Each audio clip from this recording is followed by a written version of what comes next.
Ya, kita mulai. Kenapa sih harus merdeka 100%? Beliau ini satu ketika beliau ketemu dengan Soekarno, Hatta, dan Haji Agus Salim tanggal 24 Januari 46. Kalimatnya beliau dahsyat. Mengkritik mereka bertiga. Kata beliau begini, kepada kalian para sahabat, tahukah kalian kenapa aku tidak tertarik pada kemerdekaan yang kalian ciptakan? Aku merasa bahwa kemerdekaan itu tidak kalian rancang untuk kemaslahatan bersama. Kemerdekaan kalian diatur oleh segelintir manusia, tidak menciptakan revolusi besar. Hari ini aku datang padamu, wahai Soekarno sahabatku. Harus aku katakan bahwa kita belum merdeka. Karena merdeka haruslah 100%. Hari ini aku melihat bahwa kemerdekaan hanyalah milik kaum elit yang mendadak bahagia menjadi borjuis, sukacita menjadi amtenar, pegawai negeri. Kemerdekaan hanyalah milik kalian, bukan milik rakyat. Kita mengalami perjalanan yang salah tentang arti merdeka. Dan apabila kalian tidak segera memperbaikinya, maka sampai kapanpun bangsa ini tidak akan pernah merdeka. Hanya para pemimpinnya yang akan mengalami kemerdekaan. Karena hanya mereka yang merdeka, adil dan makmur itu dirasakan. Dengarlah perlawananku ini. Karena apabila kalian tetap bersikap seperti itu, maka inilah hari terakhir aku datang sebagai seorang sahabat dan saudara. Besok adalah hari di mana aku akan menjelma menjadi musuh kalian. Karena aku akan tetap berjuang untuk merdeka 100%. Ini berani ya di depan presiden. Cuma ya karena memang beliau aktivis pejuang yang tangguh, punya idealisme dan komitmen yang tinggi. Jadi beliau punya konsep yang ingin beliau perjuangkan. Baik, malam hari ini materi kita tentang merdeka 100% mungkin kita ambil banyak dari salah satu tulisan beliau yang beliau tulis setelah menyaksikan pertempuran di Surabaya. Yang itu menarik, tulisannya modelnya dialog. Jadi beliau bikin semacam drama yang di situ tokoh-tokohnya ada namanya si Godam, ada namanya Denmas, ada namanya si Toke, pokoknya ada beberapa orang itu. Kalau si Godam itu buruh, kalau yang Denmas ini bangsawan. Kemudian kalau yang si Toke ini ya pedagang. Toke biasanya kan Tionghoa.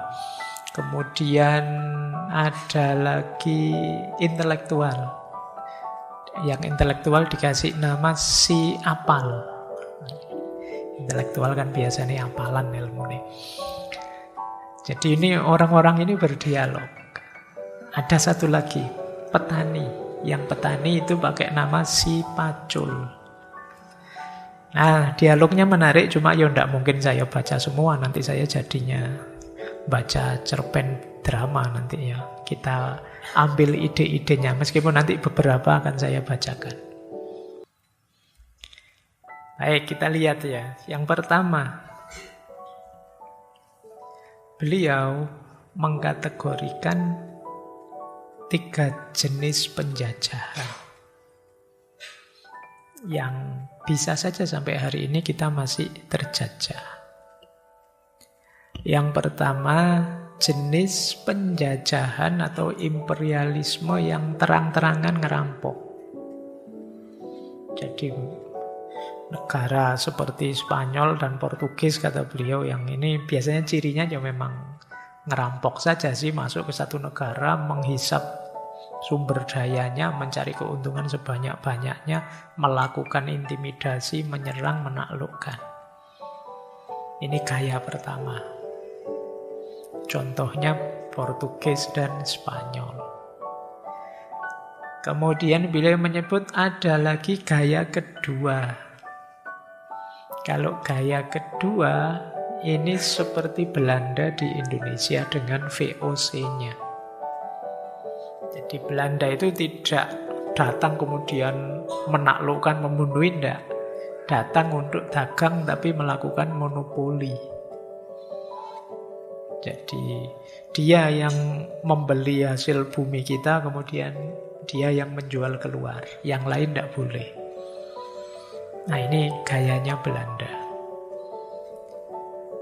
Nanti ada gaya ketiga, kata Tan Malaka. Gaya ketiga itu mungkin agak kebalikannya VOC tadi.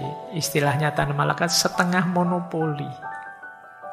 Contohnya Amerika di Filipina. Jadi Amerika ini mengalahkan Spanyol, kemudian dia menjajah Filipina, tapi strateginya kebalikannya Belanda. Kalau Belanda tadi kan memonopoli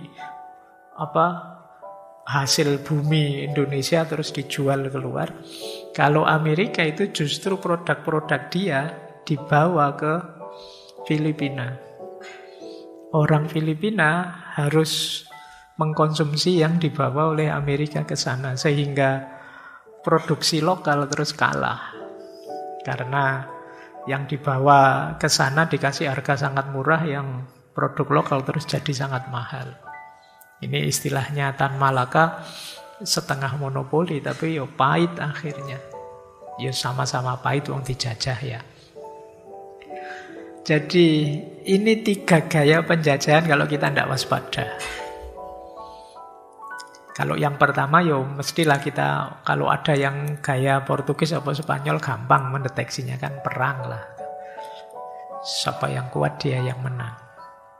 Kalau yang kedua, kalau kita tidak hati-hati yo jatuhnya yo ketergantungan pada akhirnya. Jadi kita melarat luar biasa karena satu-satunya jalur untuk menjual yo ke penjajah. Apalagi yang gaya Amerika di Filipina itu ya. Karena harus produknya mereka yang masuk, yang harus dibeli ya. Akhirnya usaha lokal mati. Ini belajar dari sini nanti Tan Malaka merumuskan konsep merdeka 100% bidang ekonomi. Agar kita tidak tertipu.